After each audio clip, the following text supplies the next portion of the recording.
In this video, I'm going to take you through today's quiz, the first quiz in which you needed to do all the kinds of nomenclature questions mixed up with each other. I'm going to focus on what are the important decision points, how do you know what to do for each type of question. In any nomenclature question, you need to know first, is it an ionic or a molecular compound, because they use two different rules. The first one is binary ionic. You see it's got a metal, sodium, and a non-metal. And for something like this, you just name the two ions. The cation is sodium. The anion is chloride, which is the ion of the chlorine atom. Done. The next one, similar. It's a metal and a non-metal, following the same rule. Magnesium sulfide.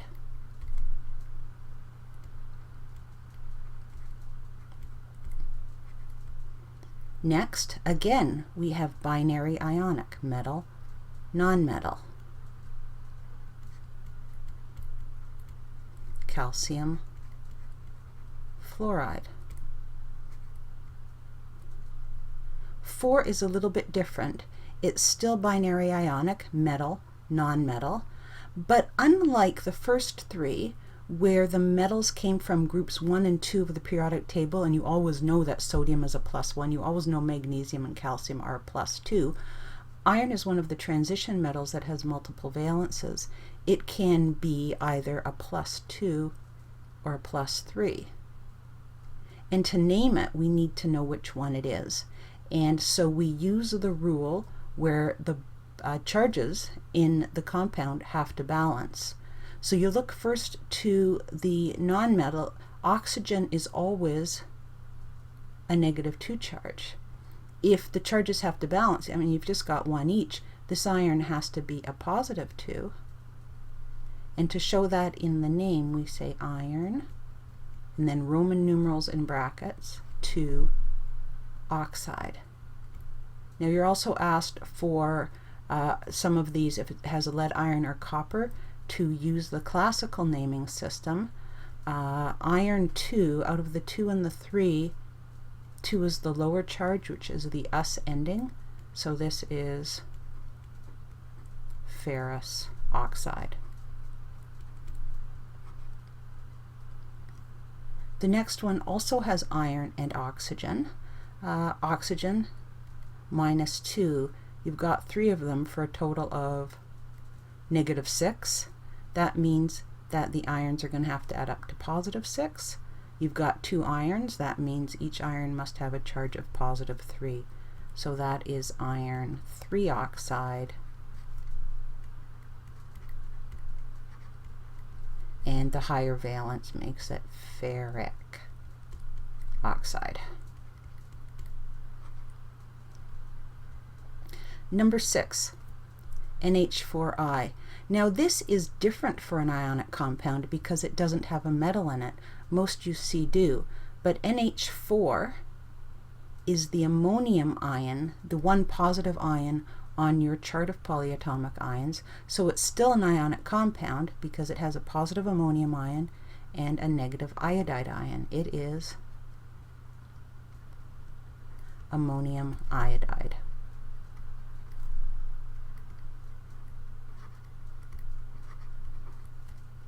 Alright, now the next one is when they start to get different. Everything's been ionic up to now, but number 7 is a molecular compound. I'm just going to write an M next to there. And we know it's molecular because it has just 2 non-metals. They're up on the top right side of the periodic table. So when you've got molecular compounds, you have a different set of rules. Your rule says that you use prefixes to tell how many of each kind of atom there are. And that's it. You don't worry about charges or anything. You're just saying how many of each kind of atom. So you've got nitrogen, you've got 1 of them. Mono is your prefix for 1, but you don't put mono on the first one. So it's nitrogen. You have 2 oxygens. The prefix for 2 is di. This is nitrogen dioxide. The next one is also molecular because it's just carbon and oxygen. You have one carbon, again leaving off the mono, and you have one oxygen. So you use the mono on the second one. Now if we write monoxide, that's a little unsmooth, so you drop one of the O's and it's carbon monoxide. Number 9 is also molecular, 2 nonmetals. You've got 2 carbons, so you say dicarbon, and 6 hydrogen atoms. For 6 we use hexa and hydrogen. Dicarbon hexahydride. All right. In the next, we're back to ionic because you see you've got a metal, gold, and you have the cyanide ion from the chart of polyatomic ions. Now, gold, if you find it on the periodic table, you see there's 2 possible charges. It has a +1 or a +3. So like the iron above, your ion name is going to have to say which one it is, and therefore we're looking to see which one makes the balanced charges. Cyanide is a -1 charge. You can see from your chart of ions. To balance that, because there's just one each, gold is a +1 charge. So that makes this gold 1 cyanide.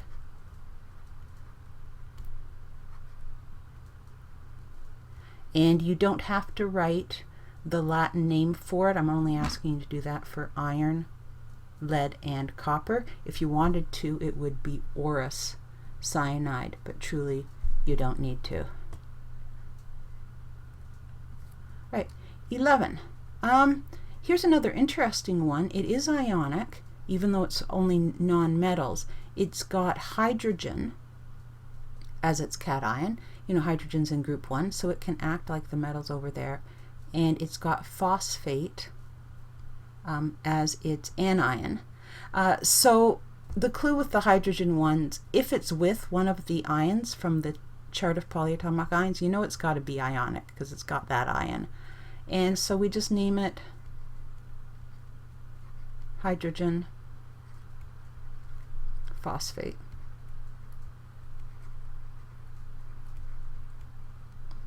The next one, also ionic. It has aluminum, that's a metal, and it's got the sulfate ion. Aluminum is always a +3, so you don't need to worry about Roman numerals. It's just aluminum sulfate.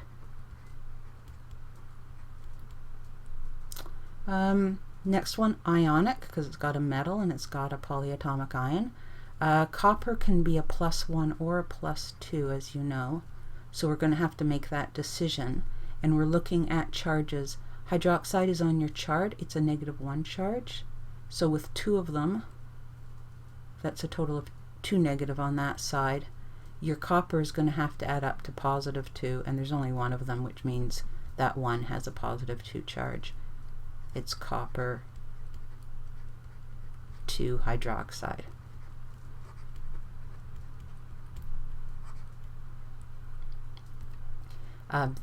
The 2 is the higher of the 2 possible valences, which makes it cupric hydroxide. 14 is ionic with hydrogen and a sulfate ion.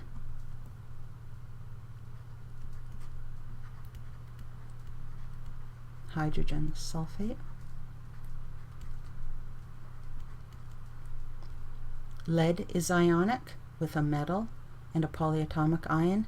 Again, lead is one of these where you've got a choice of charges and you have to say, and you know that just by checking on the periodic table and seeing where it says what the possible charges are. It could be a +2 or +4. Carbonate is a -2 charge. You read that off your chart of polyatomic ions. There's only 1 each, so lead must be a +2. So that is lead 2 carbonate.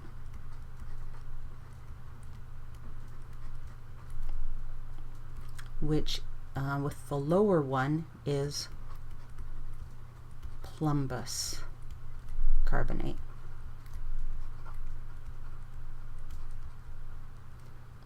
So that's the end of the ones where you have to name them. Next, we're going to write the chemical formulas. I think people tend to find this harder. Again, it's really important to know whether it's ionic or molecular, because ionic balances charges, molecular uses prefixes. So lithium oxide is ionic, you can tell because it's a metal and a nonmetal. What we're going to do is write down each ion with the charge and then see what ratio of atoms balances the charges. Lithium is in group 1A, so it has a charge of +1. Oxygen in group 6 has a charge of -2. To balance charges, you're going to have 2 lithiums for every oxygen, so it's Li2O. Aluminum sulfide. Aluminum is in group 3. Sulfur in group 6, like oxygen, so it also has a -2 charge. To get the charges to balance, we're going to have to do 2 aluminums with 3 sulfides, and then you'll have a +6 balancing a -6. So that is Al2S3. Calcium chloride, same idea, it's a metal and a nonmetal. Calcium in group 2 has a charge of 2+. Chloride is from chlorine in group 7, a charge of -1, and you'll need 2 chlorines for every calcium. All right, lead 4 oxide. Again, we're balancing charges because it's a metal and a nonmetal. Lead is one of those with multiple valences, but the Roman numeral tells you exactly which one is being used here. This is lead with a +4 charge. Oxide, 2 negative. You're going to need 2 oxygens to balance each lead. PbO2. We're still looking at metal and nonmetal. Cupric iodide. Okay, we've got to think a bit with this. Cupric. Copper can be a +1 or a +2 charge. The ic ending means the higher one. So this is copper +2 ion. Iodide in group 7 has a -1 charge. So you need 2 iodides to balance off each copper. It's CuI2. Mercury 2 hydroxide. So again, you read from the Roman numeral what the charge is on the ion. That's mercury with a +2 charge. Hydroxide is from your chart of polyatomic ions. It has a -1 charge. So you're going to need 2 hydroxides for every mercury. And to show that, you put a bracket around the whole hydroxide ion and then the subscript 2. Dinitrogen pentoxide. All right, now things are different here because you see you've got prefixes, di and penta, and this is a molecular compound because it's a nonmetal with another nonmetal. So we don't care about charges, we're just looking at the prefixes to say how many of each we have. So this makes this 2 nitrogens, pentoxide is 5 oxygens, and we're done. 23 is similar. You see the tetra, it's 2 nonmetals, it's a molecular compound. So carbon, if it just says carbon, it's only 1, the mono was left off. Tetrahydride is 4 hydrogens. Done. 24, again, we've got the prefixes, we have a di and a mono. It's nonmetal, nonmetal, definitely molecular. Dihydrogen means H2. Monoxide, 1 oxygen. Oh, look, it's H2O. Ammonium chloride. Okay, ammonium, we're back to your chart of polyatomic ions. This is an ionic compound, and we're balancing charges.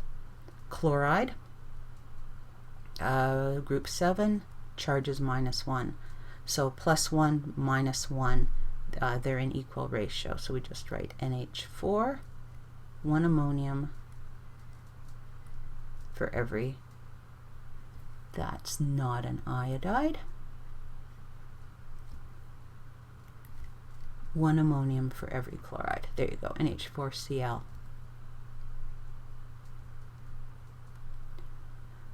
Iron 3 carbonate. We're back to metal, non-metal, ionic. Iron 3 is Fe, and the Roman numeral tells us that's a +3 charge. Carbonate is from your chart of polyatomic ions, CO3 with a -2 charge. So you're going to need to balance them 3 carbonates to every 2 irons. The +6 will balance the -6. So it's Fe2, and we'll bracket the CO3 so we can show that there are 3 of the whole ion. Potassium nitrate, it's a metal and a non-metal, so we need to write them down with their charges. It's ionic. K is in group 1, has a +1 charge. Nitrate. Now here's, you need to be careful here. A lot of people confuse, and I do it sometimes too, between nitrate and nitride. Nitride is just a nitrogen ion in a binary compound. Nitrate is one of your polyatomic ions from the chart. Nitrate is NO3 with a -1 charge. So +1, -1, they balance fine.